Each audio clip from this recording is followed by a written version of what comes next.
Hello, what's up, guys? So, this is the continued part of Khilafat movement under the topic of modern Indian history. So, let's begin. तो अभी तक हम लोगों ने पढ़ा था कि खिलाफत मूवमेंट शुरू क्यों हुआ था, बिकॉज़ जो पॉलिटिकल डिसआर्मामेंट है, जो टेरिटोरियल डिसआर्मामेंट है, उसके ख़िलाफ़ कि वो नहीं होगा किसका, ओटोमान एम्पायर का।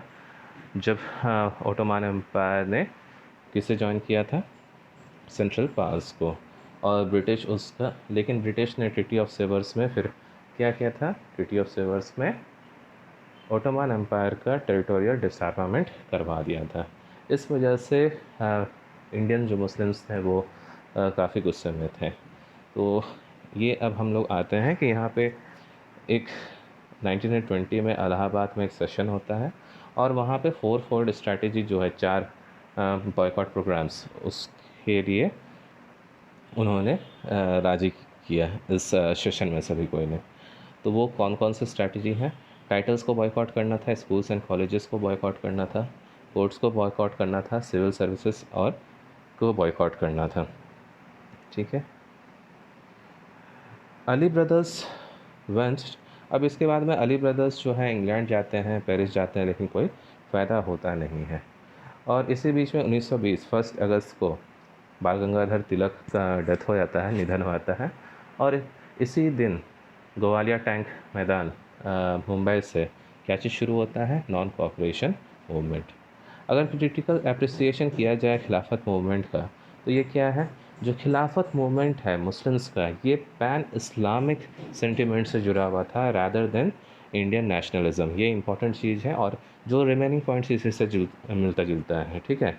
तो जब गांधी जी ने कॉल ऑफ कर दिया किसी नॉन कोऑपरेशन मूवमेंट को, तो उसके बाद जो हिंदू मुस्लिम यूनिटी दिख भी रहा था वो भी ख़त्म हो गया और फिर से राइट शुरू हो गया। पहली बात तो ये है कि क्या था, पैन इस्लामिक सेंटिमेंट से जुड़ा हुआ था, ना कि इंडियन नेशनलिज्म से जुड़ा हुआ था खिलाफत मूवमेंट में। फिर ये जो है मौलवीज़ का जो सर्विसेज था, और उन्होंने बोला था मुस्लिम्स को कि फ़ाइट कीजिए कॉज ऑफ खलीफ, जो मुस्लिम्स को पूरा वर्ल्ड वाइड उस वक्त लीडर थे ओटोमान एम्पायर के। वो एक सेटबैक था किस चीज़ के लिए, सेकुलर पॉलिटिक्स का। अगर हम लोग बात करते हैं इंडिया में, तो सेकुलर पॉलिटिक्स के विरुद्ध क्या हो गया, जो मौलवीज़ का कॉल था कि खलीफ के लिए फ़ाइट करें। यहाँ पे होना एक्चुअली चाहिए था कि इंडियन नेशनलिज्म के लिए फ़ाइट होना चाहिए था, लेकिन वो जज्बा नहीं दिखता है इस समय में। ठीक है। बाद में आता है, लेकिन इस समय में वो नहीं दिखता है। और फिर एक चीज़ इससे दुष्परिणाम ये भी हुआ कि ये जो सेकुलर पॉलिटिक्स, इससे तो सेटबैक हुआ ही, इस कॉल जो मौलवीज़ ने किया मुस्लिम्स को। लॉन्ग टर्म में इसने क्या किया, जो सेपरेटिस्ट फोर्सेस थे उनको एक स्ट्रेंथ प्रोवाइड कर दिया। ठीक है। तो लॉन्ग टर्म में ये इंडिया के लिए बहुत ही बड़ा सेटबैक होता है, क्योंकि जो सेपरेटिस्ट हैं वो फिर से इसी चीज़ पे अब आते जाएंगे, यानी कि वो लोग जो इस्लामिक सेंटिमेंट्स है उससे ज़्यादा जुड़ेंगे Muslims rather than Indian nationalism. सभी के लिए ये नहीं है, लेकिन हाँ मेजॉरिटी में ये देखा जाता है, क्योंकि किसके बहकावे पे वो लोग जाते हैं, तो सेपरेटिस्ट फोर्सेस के बहकावे पे। तो that's all for this topic guys.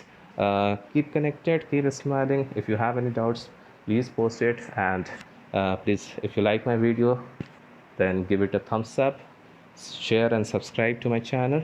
That's all for the day.